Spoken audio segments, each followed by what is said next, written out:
TV Al-Waha. Hot Inspiration. Assalamualaikum warahmatullahi wabarakatuh. Sedulur TV Al-Waha dimanapun Anda berada, dari kawasan sejuk Buniwah Kerajaan Kecamatan Bojong Kabupaten Tegal Jawa Tengah, inilah channel TV Al-Waha Hot Inspiration. Kembali bersama saya Bahril Ulum dalam segmen acara Sorotan Bahril, menyorot dengan hati, membahas dengan teliti.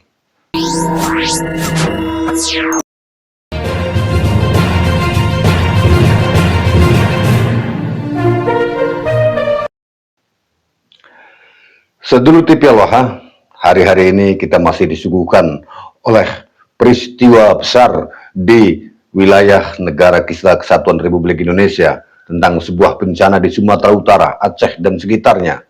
Banyak sekali korban jiwa yang harus segera menemui sang penciptanya, Allah Subhanahu wa Ta'ala. Kita doakan semoga semuanya yang menjadi korban bencana alam di sana mendapatkan pahala syahid karena mati mendadak akibat bencana, dan yang masih hidup diberi ketabahan serta keteguhan hati untuk menghadapi semuanya. Semoga bantuan-bantuan yang disalurkan segera bisa tersalurkan, termasuk bantuan yang disalurkan oleh Perjuangan Wali Songo Indonesia Laskar Sabilillah, sedulur TV Al-Waha. Nah, berkaitan dengan bencana tersebut, banyak hal yang porak-poranda, akses jalan, jembatan, dan lain sebagainya hancur berantakan.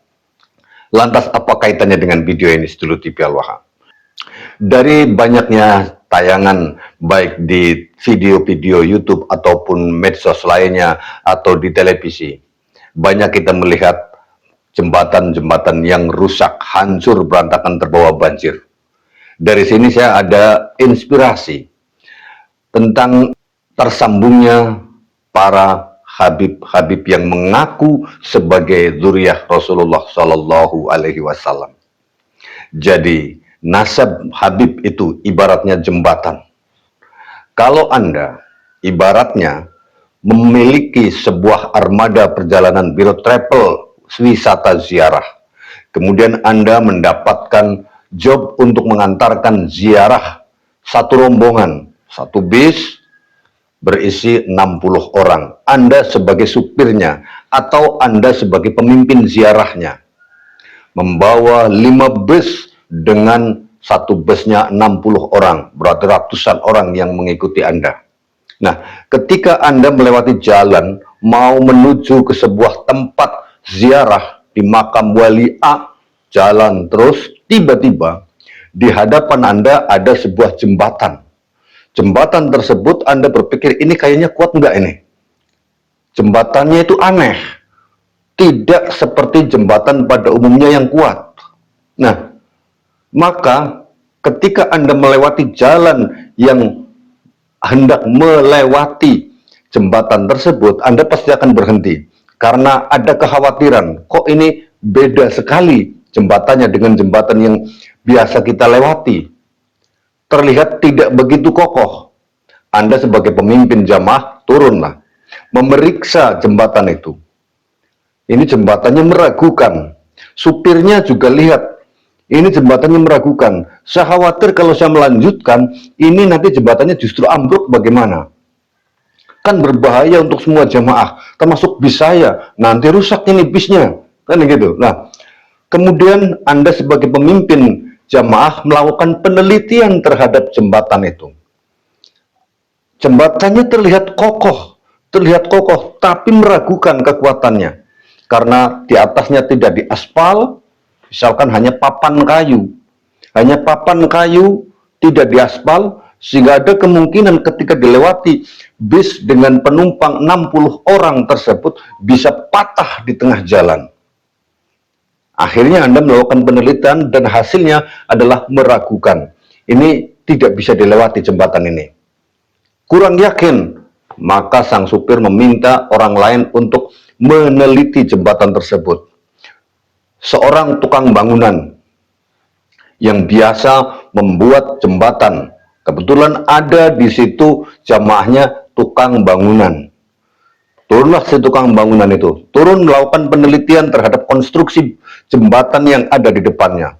Diteliti, wah ini materialnya ini, ada kayunya rapuh semuanya, jembatannya rapuh, ternyata tidak pakai besi, hanya pakai kayu pun kayu albasia yang paling getas, mudah patah, bahaya. Akhirnya si tukang bangunan itu menyimpulkan jembatan ini tidak bisa dilewati oleh bis kita. Kita harus cari jalan lain. Nah, masih tidak yakin, cari lagi seorang ahli material, insinyur. Ya, seorang insinyur melakukan penelitian. Jamaahnya ada juga yang insinyur. Turunlah insinyur ini kemudian melakukan penelitian terhadap jembatan tersebut. Setelah melakukan penelitian, si insinyur ini menyimpulkan jembatan ini tidak bisa dilewati. Berbahaya kalau dilewati, kita semuanya akan terjun ke dasar jurang di sana. Karena sementara sungainya dalam di sana, tinggi sekali. Kalau kita melewati, kita akan terjun ke sana, ke sungai. Dan kita semuanya akan mati penasaran, mati sia-sia, tidak sampai perjalanan ke arah makam wali yang akan dituju. Nah, setelah mendapatkan keterangan dari 3 orang, Anda sebagai pemimpin jamaah juga sudah menyimpulkan, karena ini asal materialnya ini nggak jelas ini. Kemudian dari tukang bangunan juga menyimpulkan tidak bisa dilewati. Kemudian dari seorang insinyur juga menyimpulkan tidak bisa dilewati. Nah, Anda sebagai pemilik PO atau sebagai supir bis tersebut, apakah akan melanjutkan atau berhenti di situ atau mencari jalur lain? Pikirkanlah sedulur TV Al-Waha. Nah, kemudian insinyur ini mengatakan, di sana ada jembatan yang lebih kuat. Ada jembatan yang konstruksinya semuanya itu sudah sesuai dengan standar, bahwa jembatan itu bisa dilewati oleh kendaraan-kendaraan besar. Insinyur itu menyebutkan seperti itu. Nah, bagaimana sikap Anda sebagai sopir, sedulur TV Al-Waha? Bila Anda memaksakan diri melewati jembatan itu, dipastikan Anda akan hancur di situ, terjun ke sungai bersama seluruh jamaah-jamaahnya, mati sia-sia, tidak sampai kepada tempat ziarah yang dituju. Betul begitu? Nah, analoginya seperti itu tentang nasab Habib. Anda sebagai seorang pemimpin jamaah yang meyakini hari ini bahwa jalur-jalur nasab Habib itu semuanya ada, tetapi di tengah perjalanan Ubaidillah itu jalurnya meragukan. Kemudian dilakukanlah penelitian oleh Kiai Haji Imaduddin Usman Al-Bantani, oleh Profesor Menahem Ali, oleh Dr. Sugeng Sugiharto, oleh fakta-fakta yang ada di lapangan semuanya. Ternyata jalur nasab Habib yang mengaku sebagai dzurriyyah Rasulullah itu tidak bisa dilewati. Keputusannya, maka kita harus mencari jalur lain yang lebih kokoh dan lebih bisa dipercaya untuk sampai kepada tempat yang kita tuju. Kan begitu? Nah, seperti itulah analogi sederhananya tentang jembatan. Jadi, kita harus memutuskan kembali balik kemudian mengikuti jalur yang benar, atau kita akan menerabas jalur yang ternyata tidak memiliki kekuatan apapun, dan kita akan terperosok dan kita akan hancur selama-lamanya, dan kita tidak sampai kepada yang kita tuju. Begitu sedulur TV Al-Waha. Jadi analogi sederhana ini, nasab Habib yang tidak tersambung kepada Nabi Muhammad SAW, sama halnya dengan jembatan yang rapuh.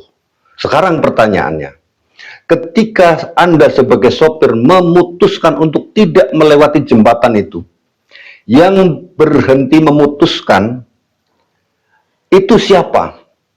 Anda sebagai supir tidak mau melewati jembatan itu, atau jembatannya yang memang tidak bisa dilewati, sehingga Anda memutuskan untuk tidak melewati jembatan itu? Jamaah akan mengatakan supirnya menghentikan. Itu akan banyak pendapat, supirnya nggak mau lewat jalan itu, supirnya menghentikan atau memutus jalur. Kalau Anda berpikir bahwa sang supir itu memutus jalur, itu salah besar. Karena apa? Karena memutuskan tidak melanjutkan perjalanan lewat jalan itu karena berbahaya.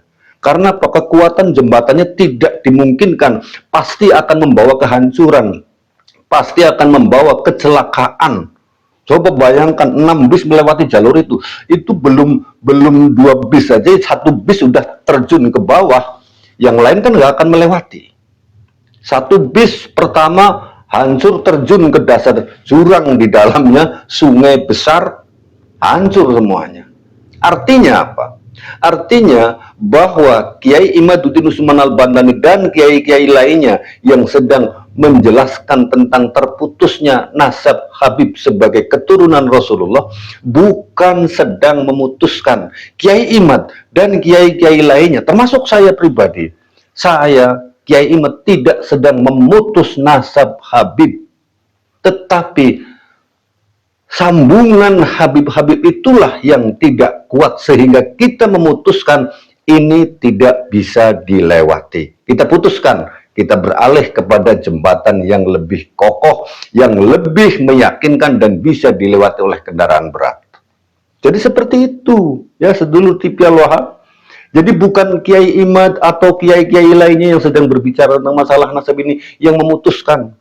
Kiai Imad sama sekali tidak memutuskan. Beliau hanya melakukan penelitian dan mengambil kesimpulan jalur ini tidak bisa dilewati sebagai jalur silsilah keturunan Nabi Muhammad. Karena apa?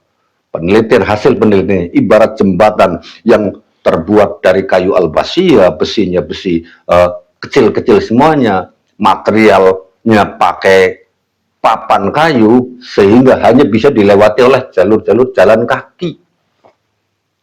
Dan kalau jalan kaki nggak nyampe-nyampe, masih panjang 20 km umpamanya, tempatnya akan dituju. Kan bikin kita capek. Sementara di sebelahnya ada jembatan yang lebih kokoh. Maka kita mestinya harus pindah ke jembatan yang lebih kokoh itu tadi. Kan begitu. Jadi ini analogi sederhana. Jadi jalur nasab Habib kita ibaratkan sebagai jembatan penghubung yang rapuh. Begitu saja, semoga bermanfaat. Saya Bahril Ulum. Assalamualaikum warahmatullahi wabarakatuh.